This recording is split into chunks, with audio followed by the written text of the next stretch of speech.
일부 지역의 시내버스가 무더위 속에서도 에어컨을 켜지 않은 채 운행하고 있습니다. 찜질 더위 속에 버스 안은 말 그대로 찜질방이 됐습니다. 더위에 지친 승객들은 아무리 에너지 절약이 중요하다고 하지만 좀 심했다는 반응을 보이고 있습니다. 홍한표 기자가 보도합니다. 강릉 도심 구간의 한 시내버스가 창문을 모두 열고 운행하고 있습니다. 뒤이어 따라오는 시내버스도 마찬가지. 모두 에어컨을 틀지 않은 겁니다. 멈춰선 버스의 엔진룸을 열어봤습니다. 에어컨 휠은 비닐에 감겨 있고 동력을 전달하는 고무 벨트는 아예 빼놨습니다. 회사에서 좀 낼 수 있으면 에어컨 벨트를 빨리 좀 걸어줬으면 좋겠습니다. 저희뿐만 아니라 손님들도 불편해 하니까. 이번에는 취재진이 직접 에어컨을 가동하지 않은 버스를 타봤습니다. 지금은 오후 2시 창문이 모두 열린 버스를 타봤는데요. 기온이 34도를 넘어서고 있습니다. 더위에 지친 듯한 승객들은 부채질까지 연신해대지만 더위가 쉽게 가시지 않습니다. 에어컨 밸브를 열어봐도 바람이 나올 리 없습니다. 너무 찜통 같아서 힘들어요. 지금 에어컨이 있었으면 좋겠네요. 기름값을 아끼자는 건데 취재가 시작되자 버스 회사 측은 뒤늦게 에어컨을 가동하겠다고 밝혔습니다. 지금 이거 준비해가지고 그걸 하려고 그래. 빨리 해가지고 그거 늦게 해줄게요. 찜통 더위가 계속되는 요즘 일부 시내버스 회사들이 황당한 절약을 하면서 시민들과 운전기사들만 애를 먹고 있습니다. MBC 뉴스 홍한표입니다.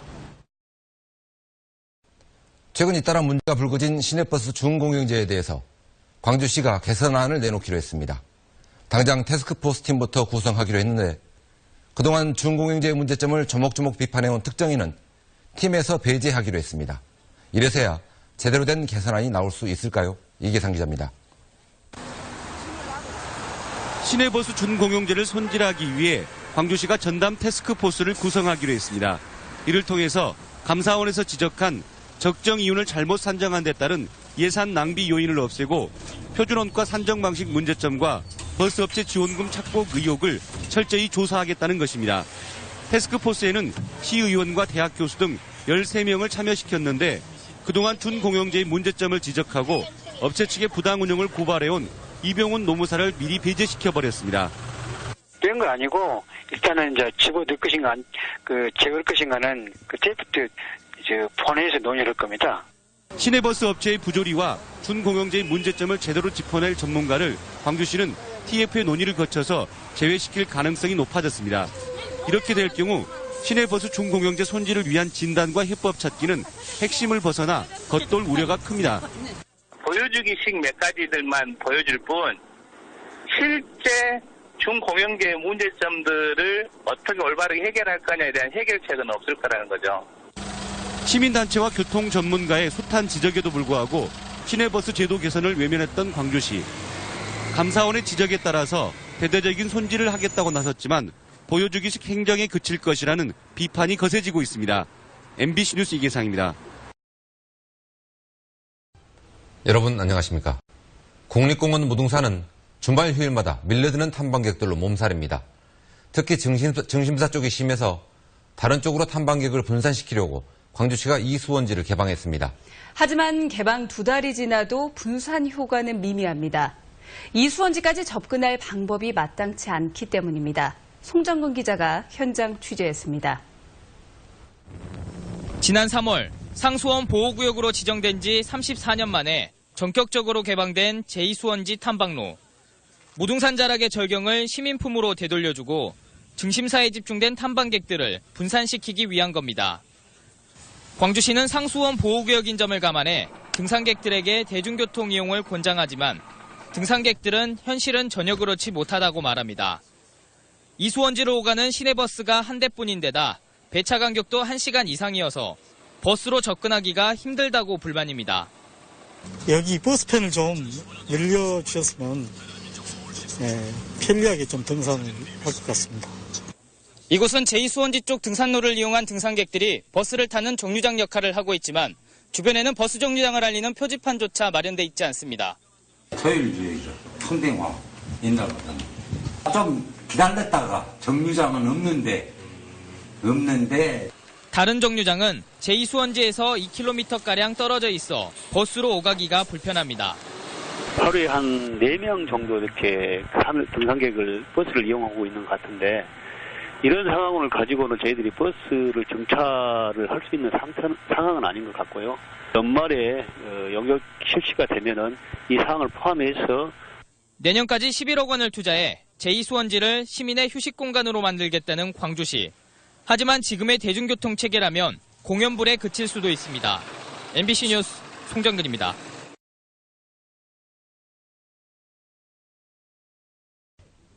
여러분 안녕하십니까? 광주 MBC 뉴스데스크입니다. 광주 시민들이 잃어버리거나 쓰지 않아서 잠자고 있는 교통카드 충전금이 5년 동안 10억 원에 이릅니다. 이 돈은 카드 사업자와 광주시 통장에 고스란히 쌓여 있습니다. 깨워서 쓸 수 있는 활용 방안이 필요합니다. 첫 소식 윤근수 기자가 취재했습니다. 시내버스나 지하철 이용자들이 대부분 쓰는 교통카드.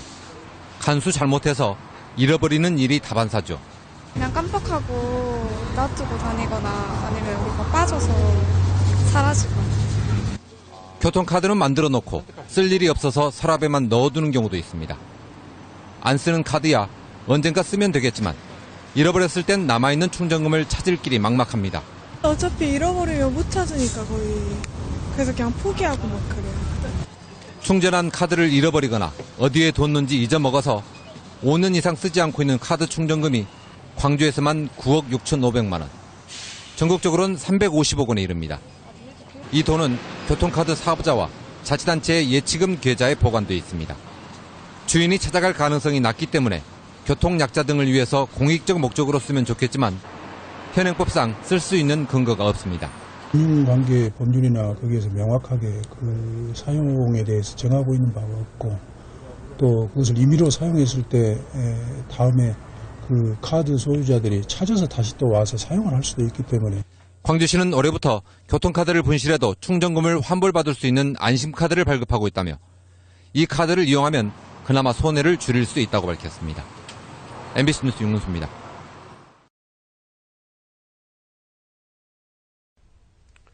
광주 시내버스 노조가 이틀째 파업을 벌이면서 시민들의 불편도 계속되고 있습니다. 운행률도 떨어졌지만 첫차와 막차 시간도 빨라지거나 늦춰져서 시민들의 고생이 이만저만이 아닙니다. 광천터미널 버스 정류장에 나가 있는 취재기자 연결하겠습니다. 송정근 기자, 상황이 어떻습니까? 네, 지금 제가 나와 있는 광천 버스터미널에는 많은 시민들이 버스를 타기 위해 기다리고 있습니다. 조금 뒤 밤 9시면 버스가 끊기기 때문인데요. 버스 파업 이틀째인 오늘도 시민들의 불편은 계속되고 있습니다. 광주시에서는 이틀 연속 84개 노선에 680여 대의 버스를 투입해 74%의 운행률을 유지하고 있습니다. 택시 부재를 해제하고 지하철과 마을버스를 더 많이 운행하는 등 교통 차질을 줄이기 위해 애를 쓰고 있는데요. 하지만 대체 인력으로 투입된 비정규직 운전자들이 제대로 쉬지 못하고 있는 실정이라 운행률이 줄어들 가능성도 배제할 수 없습니다. 또 차량 운행률이 평소보다 줄어들다 보니 버스 배차 간격이 길어져서 시민들의 불편이 가중되고 있습니다. 광주와 화순, 나주, 담양, 장성으로 가는 11개 노선은 운행조차 되지 않아서 시외를 오가는 시민들도 불편을 겪고 있습니다. 광주시는 원래 시간보다 막차가 일찍 끊긴다며 야간 자율학습 시간을 줄여달라는 협조 공문을 교육청에 보내기도 했습니다. 또 파업이 장기화될 조짐을 보이자 광주시는 전세버스조합과 협의를 갖고 26일부터 253대의 전세버스를 대체 투입하기로 했다고 말했습니다.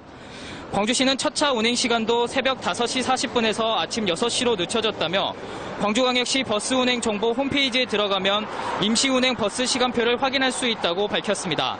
지금까지 광천 버스터미널에서 MBC 뉴스 송정근입니다. 빛가람 혁신도시에 119 소방센터가 없어서 주민들이 불안해한다는 보도를 어제 해드렸는데요. 혁신도시의 대중교통망도 엉성하기 짝이 없어서 주민들의 불편과 불만이 이만저만이 아닙니다. 공공기관 임직원들이 내려오길 꺼린다고 해서 그들 탓만 할 일은 아닌 것 같습니다. 송정근 기자가 현장 취재했습니다. 다니던 직장이 혁신도시로 이전하면서 지난 2월부터 나주에 살기 시작한 35살 이상흥 씨. 쇼핑은 광주에서 하고 자녀하고는 나주 시내로 보내고 있습니다. 갑자기 누군가 아프기라도 하면 광주나 나주 시내로 가야 합니다. 혁신도시 안에 아직 정주 여건이 제대로 갖춰져 있지 않기 때문인데 대중교통마저 불편해 이동하는 게 쉽지 않습니다. 차를 하나 더 구입했어요. 차가 없으면 아까 말했던 가장 시장거리 보거나 아니면 쇼핑을 하거나 뭘 사려고 하면 무조건 멀리 나가야 되니까. 나주 혁신도시에서 광주로 가는 버스편은 1160번과 나주교통 2편뿐인데다 배차도 50분 간격이어서 버스를 이용하기가 쉽지 않습니다. 나주 시내로 가는 버스도 나주교통 700번 하나뿐인 상황입니다. 저들이 이제 셔틀버스를 운행해요, 출퇴근 시. 왜냐면 대중교통이 아예 존재하지를 않으니까. 광주에서 여기까지 출퇴근 가능합니까? 안 되지. 지금 버스가 없는데. 나주시와 광주시는 버스 증차와 새로운 노설 신설 등의 필요성을 인식하고 있지만 버스 회사의 적자를 보존해줘야 하는 문제 때문에 섣불리 나서지는 못하고 있습니다. 20대 정도 운행을 하게 된다면은 연간 한 40억 정도 운송비용이 추가로 발생합니다. 지금 현재로서는 나주 혁신도시가 가는 분들이 그렇게 많지가 않을 거 아닙니까?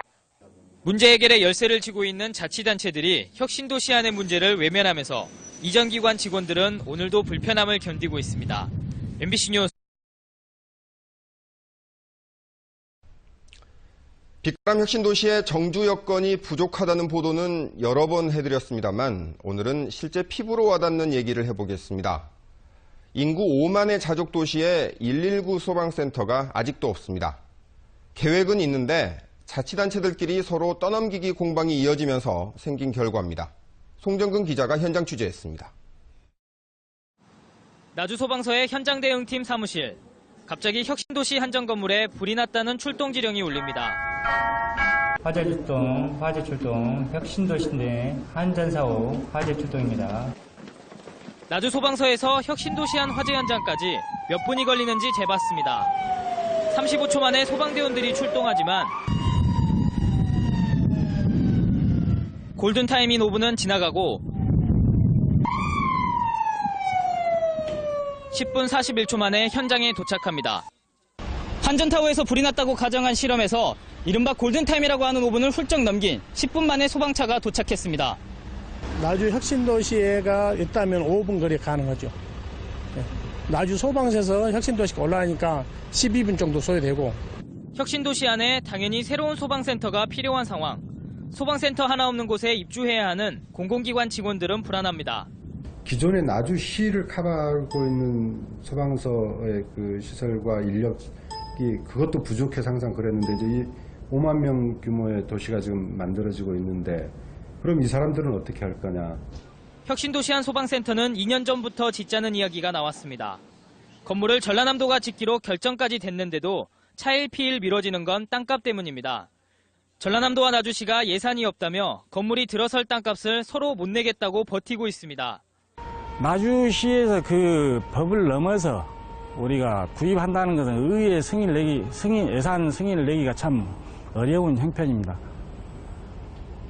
그런 부분이 있기 때문에 전남도에서 적극적으로 소방센터를 짓는 데 걸리는 시간은 아무리 짧아도 1년.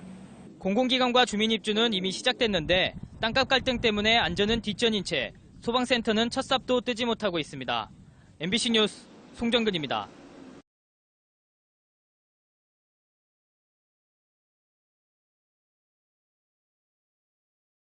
모든 화재가 그렇지만 학교에 불이 났을 경우에도 1분 1초가 아까운 상황이죠. 초기 진화가 무척 중요한데요.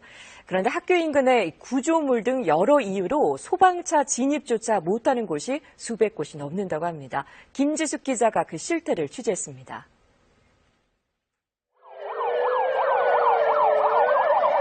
불이 났다는 신고를 받고 소방차가 긴급 출동합니다.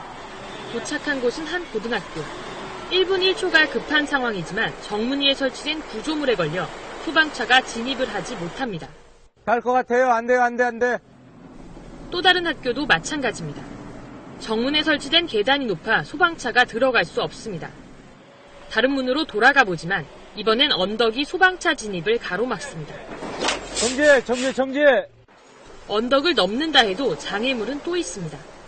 고가 사다리차가 지나가려면 적어도 4m 20cm가 필요한데 건물 간 연결 통로의 높이가 낮아 통과가 어렵습니다. 건물 외부에서 고가 사다리차를 이용한 인명구조작전은 상당히 곤란할 것 같습니다. 이렇게 정문이 작거나 구조물에 방해가 있어서 소방차가 들어갈 수 없는 학교는 전국적으로 315곳에 이릅니다. 소방차가 출동한다 해도 인명피해를 최소화할 수 있는 골든타임 5분 안에 현장에 도착해 진화 작업을 시작할 수 없다는 얘기입니다. 학교를 지을 때는 반드시 소방차가 진입할 수 있도록 해야 한다는 법 규정이 없어서 일어나는 일입니다. 골든타임을 놓치면 아주 대량의 인명피해가 있기 쉽습니다. 그래서 진입로에 대한 일정한 시설 기준을 충분히 확보토록 하고 초기 진화에 필수적인 스프링클러가 설치되어 있지 않은 학교도 9,000곳이 넘습니다. 최근 3년간 600여 건 등 전국 학교에서 크고 작은 화재가 잇따르고 있어서 대책 마련이 시급합니다. KBS 뉴스 김지숙입니다. 130여 명의 사상자가 났던 경기도 의정부 화재 사고는 소방차가 진입하기 어려워 피해가 더 커졌습니다. 정부가 조사를 해봤더니 광주에도 이런 곳이 여럿 있었습니다. 송정근 기자가 현장 취재했습니다. 화재 출동, 학원관 내 화재 출동 있습니다. 출동 지령과 함께 소방차들이 화재 현장으로 달려갑니다. 현장에 도착은 했지만 정작 아파트에 나와서 시간을 허비하고 있습니다. 불법 주차된 차량들도 문제지만 무엇보다 도로가 좁습니다. 실제로 저희들이 현장을 긴급하게 출동할 때 불법 주정차라든지 협소한 통로로 인해서 화재 현장에 조금 지체되는 경우가 있습니다. 5층짜리 아파트에서 불이 났을 경우에 출동하는 차량인데요. 5층 이상의 고층 아파트에서 불이 났을 경우에는 이보다 더 큰 차량이 출동하기 때문에 신속한 현장 출동은 더 어렵게 됩니다. 국민안전처가 지난해 전국 아파트를 대상으로 전수조사를 한 결과 소방차 진입이 어려운 아파트는 광주에만 11군데에 이르는 것으로 나타났습니다. 세대수도 2,500세대를 넘어 10,000명이 넘는 광주 시민이 소방차 진입이 어려운 아파트에 살고 있고 전남에도 20곳이나 됩니다. 도로 적어가지고 주민이 좀 불안해져요. 그러니까 뭐또 대책이 없죠 지금. 전 대책이 없죠 이거. 문제는 좁은 도로를 어찌할 대책이 없다는 겁니다. 1999년에 개정된 법에 따르면 아파트 도로는 편도 3m만 돼도 문제가 없지만 최근 도입된 소방차들은 몸집이 커져서 진입에 필요한 도로폭이 최소 5m 이상 필요하기 때문입니다. 아주 예전에 사업성이 나간 오래된 아파트 단지가 대부분인데 그때 당시 어떤 소방차의 어떤 규모에 비해서 요즘은 소방차 규모가 크다 보니까 거기에 아마 서로 이렇게 도로 상황이 따라가지 못하는. 소잃고 외양간 고치는 우를 범하지 않기 위해서는 법률을 바꾸거나 오래된 아파트의 도로 구조를 바꾸는 등 대책 마련이 시급합니다. MBC 뉴스 송정근입니다.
여러분께 안내 방송드리겠습니다. 양천 소방서에서 소방차 출동료는 현장로 교차 등의 결정을 실시하고 있습니다. 시민 여러분의 적극적인 협조를 당부드립니다.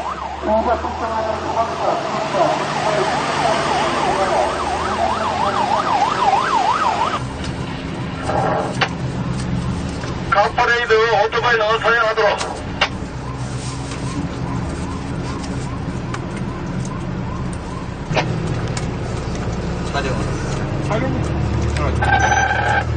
소방 측들도 출동로 확보 카페레이드 차량은 차량 주행 속도에 맞춰서 안전 운행 소방 홍보할 수 있도록.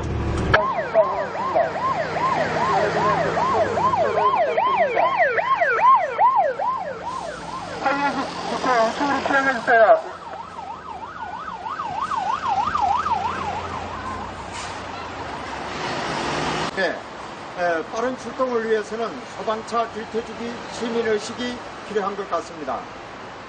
그래서 시민 여러분의 많은 참여를 부탁드립니다.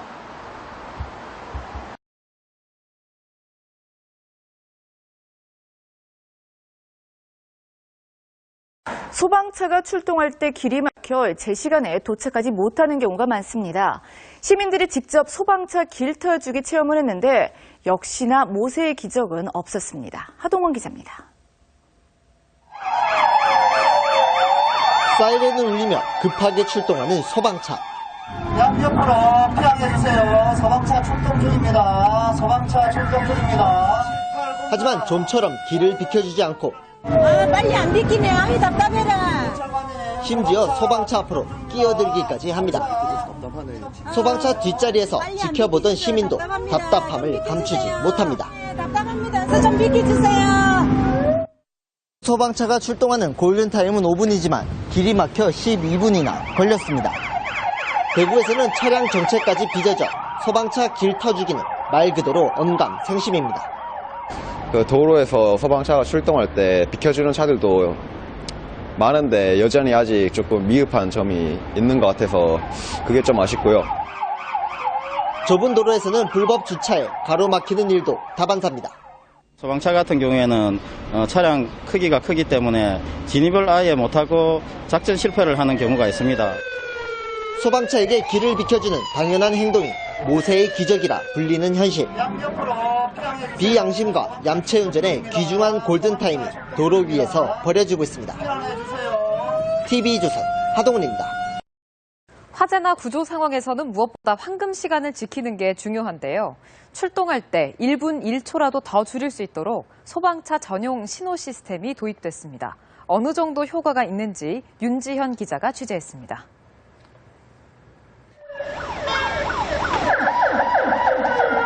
신고를 받고 출동에 나선 소방대원들.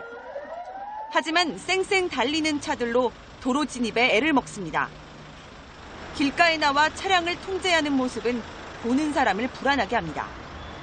소방차가 출동할 때 도로 사정으로 지체되는 일이 없도록 소방서 내부에서 진출로 신호를 직접 제어할 수 있는 시스템이 마련됐습니다.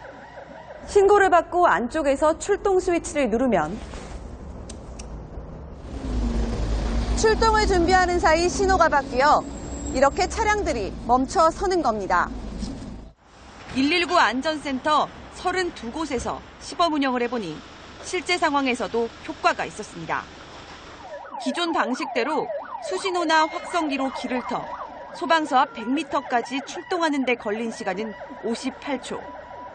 새 신호 시스템을 이용했더니 40초나 단축됐습니다. 소방대원들의 사고 위험도 함께 줄었습니다. 달리는 차량에 뛰어들어서 그 차를 막아야 되기 때문에 그 안전사고의 위험이 있어가지고 골든타임을 지키는 데 많은 어려움이 있었습니다. 서울시는 소방차 전용 신호 시스템을 올해 안에 119 안전센터 10곳에 추가 설치할 계획입니다. 연합뉴스TV 윤지연입니다. 소방차가 급발진으로 추정되는 후진을 하면서 이륙을 준비하던 소방 헬기를 들이받는 사고가 발생했습니다. 운전석엔 사람도 없었는데 어찌된 일일까요? 임보연 기자가 취재했습니다. 헬기의 프로펠러가 부러져 나가고 유리창은 산산조각 났습니다. 밀양시 상남면 밀양강변에서 산림청 헬기 한 대를 소방용수 공급 차량이 갑자기 들이받았습니다. 이 사고 당시 헬기는 소방차로부터 물을 공급받던 중이었습니다. 변속기 중립에 시동이 걸린 채로 운전자 없이 물을 공급하던 소방차가 갑자기 뒤로 돌진하면서 헬기의 왼편을 들이받아 프로펠러 등을 파손시킨 뒤 그대로 강둑 아래로 굴러 떨어진 겁니다. 소방차가 후진해 가더라고요. 그럼 운전석에는 사람도 없었고요. 그래 가다가 뭐 계속 그 시동이 걸린 상태에서 뒤로 가더라고요. 재선충 방제 작업을 준비하던 이 헬기는 기체가 심하게 부서졌고 탑승한 기장도 부상을 당했습니다. 아 하는 순간 그대로 큰 그 순간 받고 제가 조종 경험 34년 만에 처음 있는 황당한 경우입니다. 소방 차량의 급발진 원인은 아직 밝혀지지 않았습니다. 국토해양부는 현장에 조사단을 급파해 사고 경위를 조사 중이며 산림청은 이번 사고 원인을 파악할 때까지 재선충 항공 방제를 전면 중단하기로 했습니다. MBC 뉴스 임본입니다. 이번 사고는 비행기 날개에 달려있는 엔진에 불이 난 건데요. 활주로를 3분의 1쯤 시속 100km 이상으로 달리던 그야말로 이륙 직전이었습니다. 해당 항공기의 탑승객이 전하는 내용을 중심으로 최규진 기자가 사고 내용을 정리했습니다. 대한항공 KE2708 편기가 하네다공항 터미널을 출발한 건 오늘 낮 12시 15분쯤.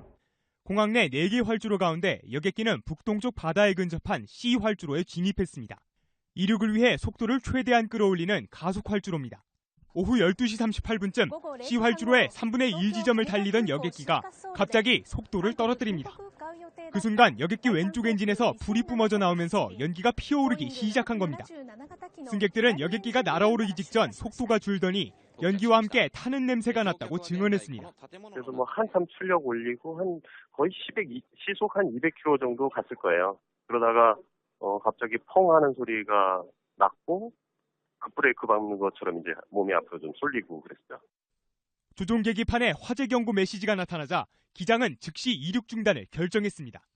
기체에 자동 소화 장치가 가동되고 긴급 출동한 소방차까지 엔진 주변에 소화 약제를 살포했지만 불길을 잡기엔 역부족이었습니다. 잠시 뒤 기내로 연기가 스며들면서 승객들의 비상 탈출이 시작됐습니다. 막 일어나서 문이 열리면서 막 탈출하기 시작했거든요. 그때 막 그 연기 냄새 같은 게 막 났어요. 저는 오른쪽 자리에 앉아 있었는데 그 왼쪽 엔진에서 불이 났거든요. 화재가.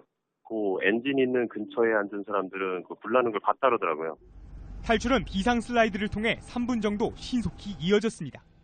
비행기가 활주로에 완전히 멈춰선 가운데 오후 1시 5분쯤에야 불은 진화됐습니다. 탈출 승객들은 활주로 인근에 대피했다가 곧바로 공항 청사 쪽으로 이동했습니다. 사고 직후 하네다 공항 측은 모든 활주로를 폐쇄하기도 했습니다. 일본 정부는 기체 내 테러로 의심되는 물체는 발견되지 않았다며 엔진 결함 등의 가능성을 두고 조사 중이라고 밝혔습니다. 우리 국토교통부와 대한항공은 안전감독관 등을 파견해 사고 조사에 참여합니다. JTBC 최규진입니다. 비행기를 타고 가던 중 그야말로 영화 같은 일이 벌어졌습니다. 비행기가 추락하듯 갑자기 수직 강하를 한 건데요. 20분간 이랬다니 승객들 얼마나 놀랐을까요? 정규 기자가 보도합니다. 오늘 새벽 승객 150여 명을 태우고 김포공항을 떠나 제주로 향하던 제주항공 소속 여객기 7C101편. 이륙 후 40여 분쯤 지났을 무렵 비행기에 갑자기 이상이 생기면서 승객들이 공포에 휩싸였습니다. 기내 압력을 조절하는 여압장치가 고장이 나면서 비행기가 애초 운항 고도인 18,000피트 상공을 벗어나 8,000피트로 급강하한 겁니다. 고도 1만 피트 이하에서 운항하면 기내 압력 조절이 필요 없다는 점을 이용해 비상 운항을 한 겁니다. 저공 비행 끝에 여객기는 무사히 제주공항에 도착했지만 승객들은 20여 분간 불안감에 떨어야 했습니다. 급격한 압력 변화로 승객들이 통증을 호소하는가 하면 놀란 어린아이들이 울음을 터뜨리는 등 소동이 이어졌고 기내에선 비상용 산소 마스크까지 작동됐습니다. 승객들을 대상으로 어떤 이상이 있는지 여부를 체크를 했고 나중에라도 문제가 생기면은 저희가 지정해드린 종합병원 가서 이제 검진을 받고 알려주십시오 라고 그렇게 승객들에게 안내를 한 거죠. 제주항공은 즉각 해당 항공기의 운항을 중단하는 한편 압력 조절 장치 고장 원인을 조사하고 있습니다. MBN 뉴스 정규입니다. 샌프란시스코에서 사고가 난 아시아나 항공기의 일부 승무원들이 어제 저녁 국내로 돌아왔습니다. 승객 구조에 몸을 던졌던 승무원들은 사상자들과 동료 승무원들을 생각하며 눈물을 흘렸습니다. 김기봉 기자의 보도입니다. 고개를 숙인 채 무거운 마음으로 입국장을 들어서는 승무원들. 이름을 부르는 박삼구 금호아시아나 회장의 목소리에 참았던 눈물을 터뜨렸습니다.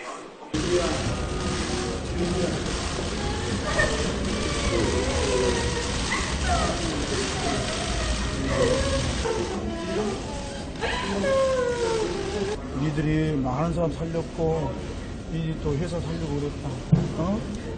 생사의 기로에서 승객 구조에 본분을 다했지만 끝내 구하지 못한 생명에 대해서는 회한의 아쉬움을 감추지 못합니다. 빨리 회복되시기 바라고요. 그리고 희생자분들과 유족분들 진심으로 유감합니다. 심한 부상으로 함께 돌아오지 못한 동료 승무원 생각에도 마음이 메입니다. 샘플 안에 있는 저희 동료 승무원들이 하루빨리 쾌차해서 한국으로 돌아올 수 있으면 좋겠습니다. 다친 어린이를 업고 500m를 달렸던 김지연 씨는 누구라도 그랬을 것이라며 담담하게 말했습니다. 그 자리에 있었으면 누구라도 그렇게 했을 것입니다. 그냥 업고 뛰어야 되겠다는 생각밖에 안 들었어요. 6명의 승무원과 함께 승객 1명도 같이 귀국해 한국인 탑승자 77명 가운데 지금까지 28명이 국내로 돌아왔습니다. YTN 김기봉입니다. 아시아나 항공이 2년 전 미국 샌프란시스코 활주로에 충돌하는 대형 사고가 발생했을 때 승무원들의 헌신적인 구조 활동 기억하실 텐데요. 당시 승무원들이 정신적, 신체적 피해를 보상하라며 회사를 상대로 소송을 냈습니다. 김종성 기자의 보도입니다. 지난 2013년 7월 인천공항 입국장. 미국 샌프란시스코 공항 착륙 중 사고를 낸 아시아나기 승무원들이 박삼구 회장을 보자마자 울음을 터뜨립니다. 니들이 많은 사람 살렸고 이 또 회사 살려고 그랬다. 본인들도 크고 작은 부상을 당하고도 침착함을 잃지 않고 승객을 구한 승무원들. 당시 박 회장은 승무원들에게 회사에서 영원히 가족같이 지낼 수 있도록 살피겠다며 위로했습니다. 승무원들이 빨리 완치할 수 있도록 하는 것이 제가 제일 먼저 해야 할 일이고. 그런데 어찌된 일인지 승무원 8명이 미국에서 지난해 초부터 최근까지 회사와 비행기 제조사 보잉에게 손해배상 소송을 냈습니다. 항공기 추락 때 등뼈가 골절된 승무원 1명도 포함됐습니다. 사고로 인한 신체적, 정신적 피해를 보상하라는 겁니다. 아시아나항공은 소송에 성실하게 임하겠다는 말뿐 당혹스러운 모습입니다. 금호아시아나는 지주회사격인 금호산업을 되찾아 그룹을 재건하겠다는 목표를 세웠지만 가격 협상에 난항을 겪고 있습니다. 계열사 금호타이어는 한 달 넘는 최장기 파업에 직원들로부터 피소까지 당하면서 위기감이 고조되고 있습니다. 연합뉴스TV 김종성입니다.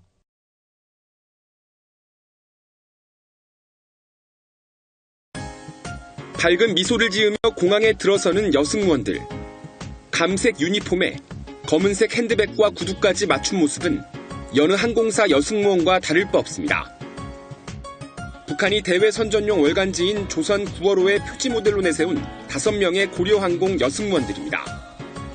지난 6월 평양국제공항에 현대식 신청사를 지은 이후 북한 당국이 외국인 관광객 유치를 위한 본격적인 홍보에 나선 겁니다. 고려항공은 2013년 유니폼 디자인을 바꾼 데 이어 최근에는 최악으로 꼽혔던 버거 대신 김밥으로 기내식 메뉴를 바꿨습니다. 모두 김정은 국방위 제1위원장의 직접 지시에 따른 결과입니다. 스위스 유학 생활을 경험한 김정은은 전용기를 즐겨 타는 등 항공 분야에 관심을 보여왔습니다. 그러나 북한의 항공 서비스에 대한 평가는 최악입니다. 영국의 항공 서비스 조사기관 스카이트랙스는 고려항공의 서비스는 형편없는 수준이라며 전 세계 600개 항공사 가운데 최하점을 줬습니다.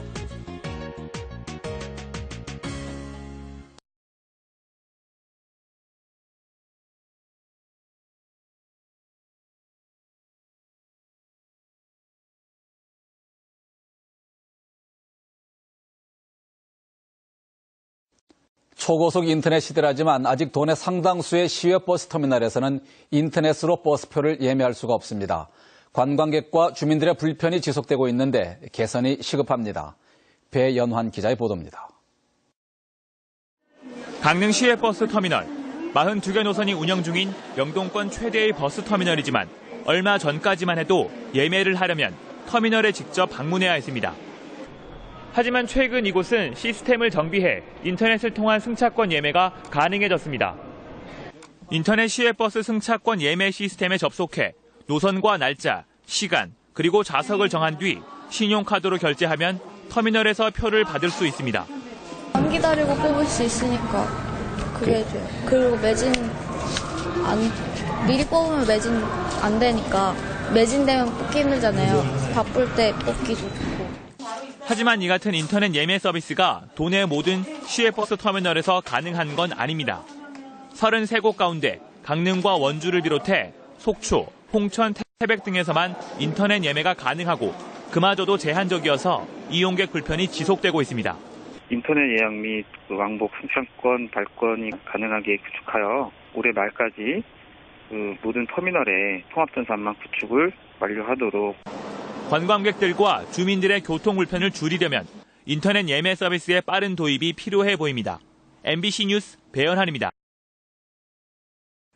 호남선 KTX 개통에 따라 익산역 환승 버스 정류장에도 시외버스 노선이 확충됐습니다. 시외버스는 증설됐지만 열차 도착 시각과 버스 출발 시각이 겹치는 등 승객을 배려하지 않은 시간표로 버스 이용객은 거의 없습니다.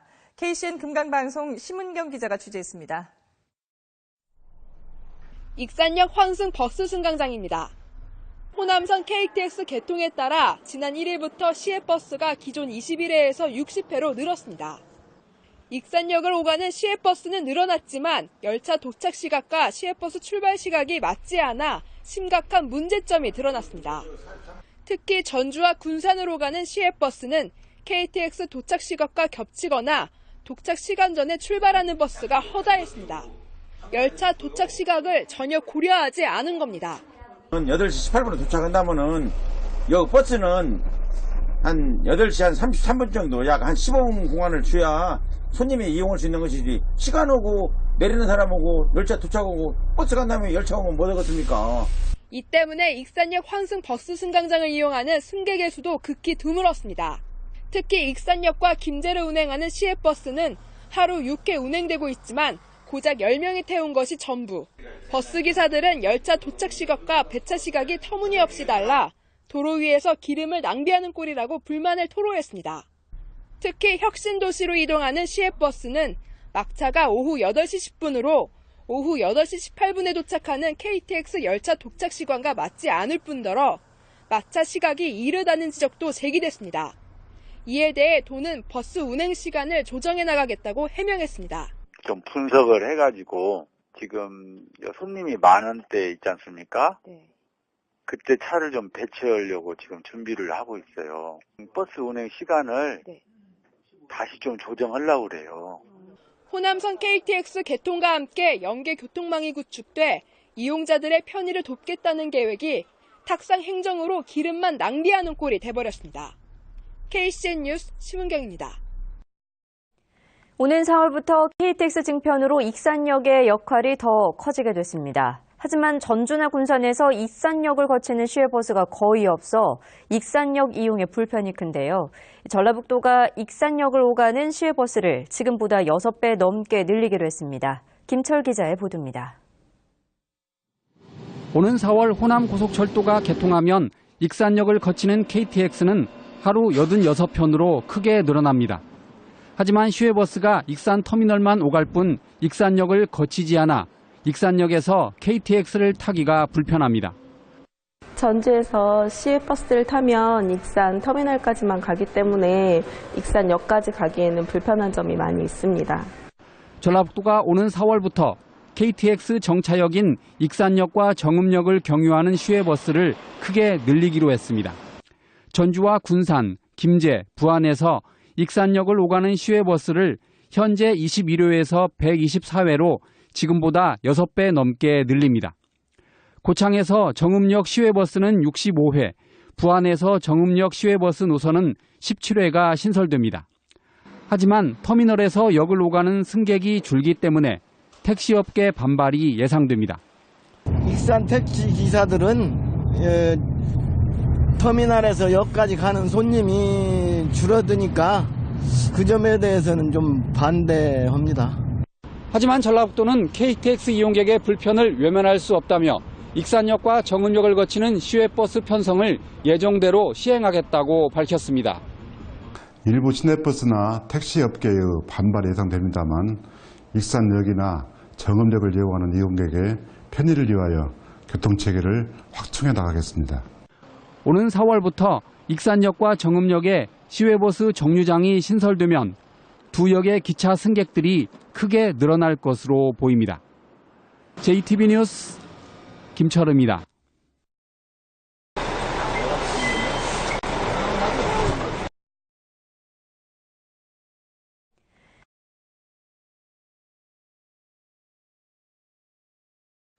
강원도 강릉에서 춘천까지 버스 한 번 타면 2시간 좀 넘게 걸립니다. 하지만 휠체어를 탄 장애인들이 이 여정을 가려면 하루 꼬박 혹은 1박 2일이 걸린다고 하는데요. 안다영 기자가 그 길을 동행했습니다. 강릉에 사는 윤재선 씨가 강원도청이 있는 춘천에 가기 위해 이른 새벽 기차를 탔습니다. 그런데 윤 씨가 탄 기차는 서울행 기차입니다. 강릉에서 춘천 간 선로가 없어 서울 청량리역까지 5시간가량을 간 뒤 기차를 갈아타고 춘천역까지 1시간을 다시 돌아가야 하는 겁니다. 또 시간대가 잘 맞아야지. 못하면 이제 다음 기차를 타고 한번 이동하면 거의 1박 2일 정도 걸려요. 집을 나선 지 10시간여 만에 목적지인 강원도청에 도착했습니다. 시외버스를 탈 수 있었다면 2시간 반이면 올 거리입니다. 뇌병변 장애인 정혜선 씨도 1시간 거리에 고향 진안으로 갈 때 시외버스를 탈 수 없어 특수 차량을 이용해야 합니다. 좌석이 없고 이거 어디 늘 데도 없어. 들어갈 데가 없어요. 못 가요? 타도요, 못해요? 전주에서 진안까지 시외버스 요금은 4,600원이지만 개인 특수 차량을 이용하면 10배가 넘는 5만 원을 내야 합니다. 한번 갔다 올라오면 돈도 진짜 많이 깨지고 하니까 가고 싶어도 못 가고요. 전국의 시외버스와 고속버스 가운데 휠체어 장애인이 탈 수 있는 버스는 단 한 대도 없습니다. 정부는 올해 고속버스 40대를 개조하는 시범 사업을 추진하려 했지만 16억 원의 예산을 확보하지 못해 이마저도 불발됐습니다. KBS 뉴스 안다영입니다.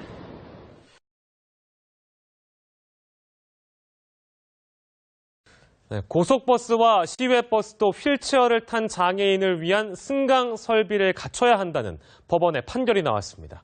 장애인의 이동권 보장 요구를 법원이 받아들인 것은 이번이 처음입니다. 보도에 박수윤 기자입니다. 뇌병변 장애로 휠체어에 의지해온 김민정 씨. 시내버스와 달리 고속버스나 시외버스에는 휠체어가 오를 수 있는 시설이 전무해 다른 도시로 가는 건 엄두도 낼 수 없었습니다. 김 씨 등은 지난해 3월 정부와 지자체, 버스회사 두 곳을 상대로 이동권을 보장하라는 소송을 냈습니다. 지난 4월 재판부는 정부에 교통약자가 이용 가능한 버스 도입 계획을 세우라며 화해를 권고했지만 사법부의 지시가 권력 분립에 반한다는 국토교통부의 반발에 화해는 무산됐습니다. 석 달 뒤 열린 재판에서 법원은 원고 측에 절반의 승리를 안겨줬습니다.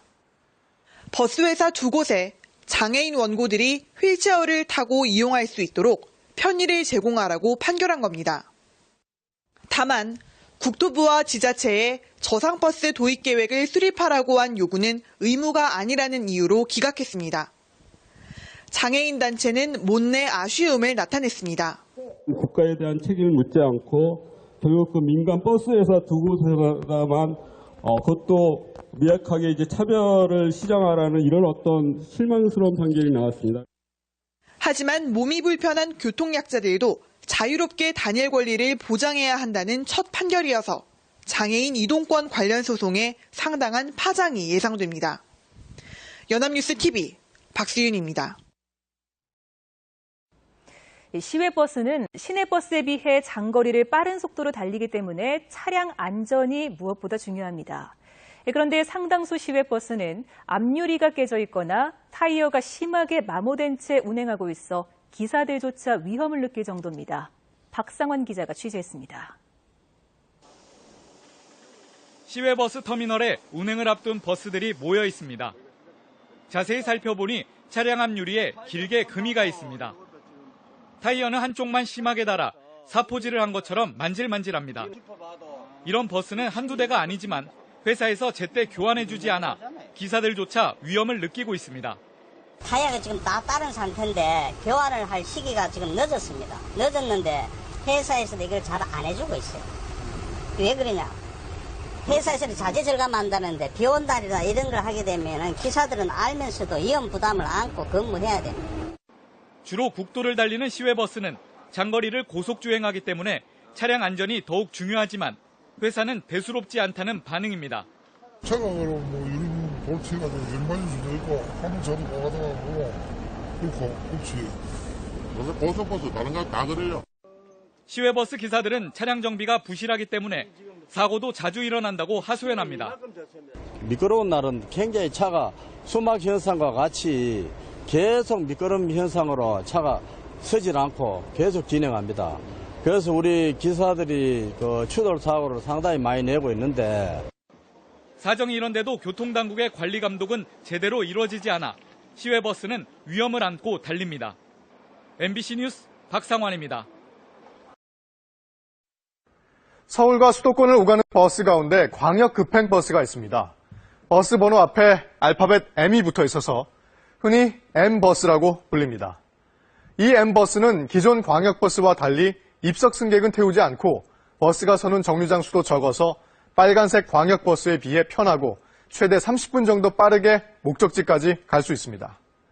이 때문에 수도권에서 출퇴근하는 이들 사이에선 급행 통근버스로 인기가 많은데요. 하지만 정작 출퇴근 시간에 이 M버스를 타기는 하늘의 별 따기라고 합니다. 이유가 뭐고 해결책은 없는지 조태흠 기자가 취재했습니다. 이른 아침 수도권의 한 버스 정류장. 버스를 기다리는 줄 하나가 100m 넘게 늘어서 있습니다. 광역 급행버스, 이른바 M버스를 기다리는 사람들입니다. 지금 이것도 줄이 짧은 편이고요. 이 버스를 타는 거를 거의 포기하고 또 다른 지하철을 이용하러 가고. 10분 넘어 한 대씩 오는 버스는 빈 좌석 수만큼만 승객을 태웁니다. 20-30분씩 기다리기는 예산일입니다. 두 대가 그냥 놓쳐버릴 다 차고 갈 때도 있고요. 두 대만에 탈 때도 있고 그래요.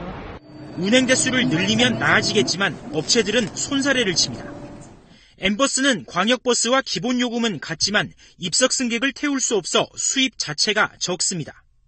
또 하루 6만여 명이 이용하지만 광역버스와 달리 적자 노선에 대한 지원도 없습니다. 이 때문에 노선 하나당 하루 200만 원 정도 적자가 난다는 게 업체의 말입니다. 안 한다고 했었거든요. 근데 이제 관에서 더 맡긴 거죠. 정책적으로 하는 노선을 또 안 할 수도 없는 부분들이고. M버스 운행을 중단하고 싶지만 지자체와 불편한 관계가 되면 시내버스와 광역버스 등 업체가 함께 운영하는 다른 노선 인허가 등에도 피해가 갈까봐 적자를 감수하고 있다는 겁니다. 당초 좀 더 나은 서비스와 좀 더 비싼 요금을 토대로 설계된 M버스. 물가 인상 등을 이유로 요금은 제자리인 가운데 민간 사업자가 적자를 떠안는 구조가 되면서 시민들의 출퇴근 전쟁은 계속되고 있습니다. KBS 뉴스 조태염입니다.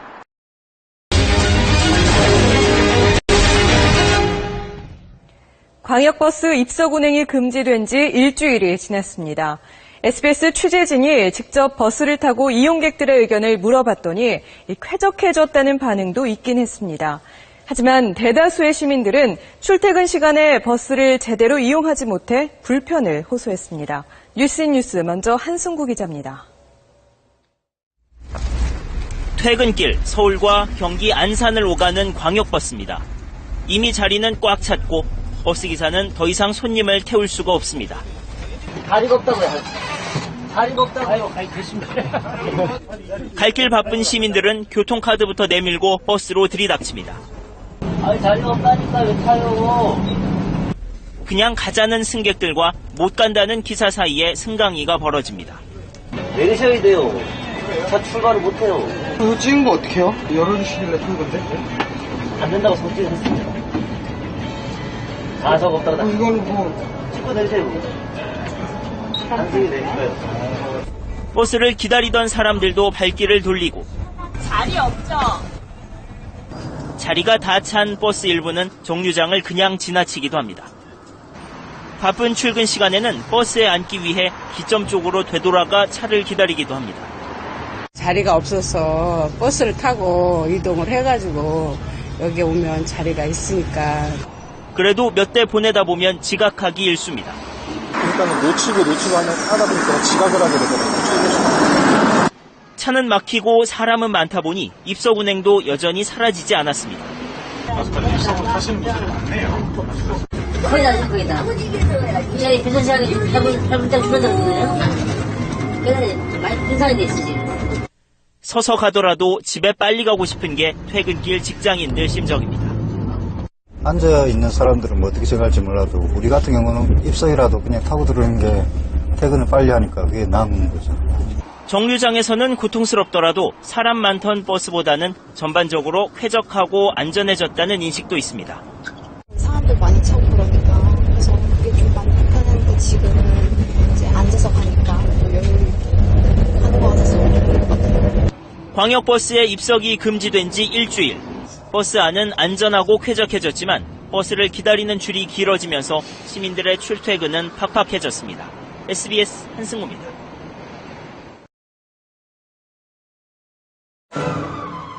늘어선 행렬. 한정판 물건을 사려는 것도 인기 좋은 공연을 보려는 것도 아닙니다.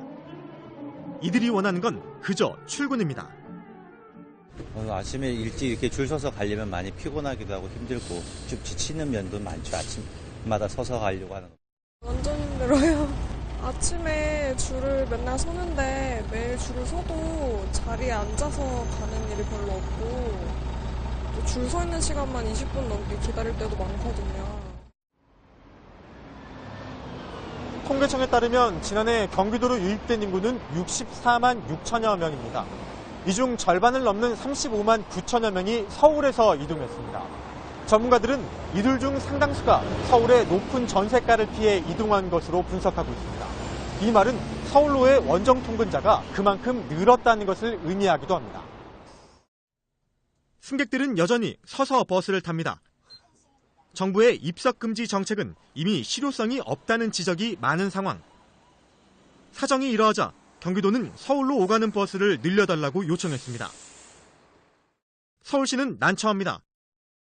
이미 서울로 진입하는 경기도의 광역버스가 180개 노선 2,500대에 달하기 때문입니다. 경기도에서 오는 시내버스들이 대부분 큰 도로라든지 중앙전용 차로를 타고 오다 보니까 굉장히 그 구간이 막혀서 버스로서의 기능을 제대로 못하고 있습니다. 두 번째로는 저희 시내버스는 지금 CNG가 100% 돼 있는데요. 지금 경기도에서 진입하는 버스 중 일부는 지금 경유버스로서 서울시 공기가 좀 악화되고 있는 상태에서 조금 더 그거를 악화시킬 수 있는 우려가 있기 때문에 저희가 조금 증차에 대해서는 좀 막고 있는 상황인데. 전문가가 내놓은 대안은 서울시 외곽에 환승센터를 만들자는 절충안입니다. 광역버스를 단순하게 정차만 시키면은 서울 강남대로와 같은 그런 혼잡 지역을 통과할 때 버스 트레인 현상이 발생해서 버스가 제대로 통과하지 못하기 때문에 이런 정차 효과를 볼 수가 없습니다. 따라서 서울 외곽 지역에 환승센터나 환승정류장을 건설을 해서 경기도 버스를 회차시키고 서울시 버스나 지하철로 이렇게 환승하도록 해서 서울 도심으로 들어오도록 하는 게 필요하다고 봅니다. 하지만 이러한 방안은 경기도가 반대입니다. 환승하지 않고 바로 목적지까지 가는 그게 더 경쟁력이 있는 노선들만 지금 광역버스로 살아남고 있는데 그 부분을 인위적으로 줄일 필요는 없다고 보는 거죠. 이용자들의 불편을 초래하는 거고. 결국 같은 요구와 거절만이 반복되고 있는 상황에서 경기도의 원거리 통근자들은 뚜렷한 대안을 기대하며 오늘도 만원 버스에 몸을 싣습니다. TBS 오정현입니다. 일부 지역의 시내버스가 무더위 속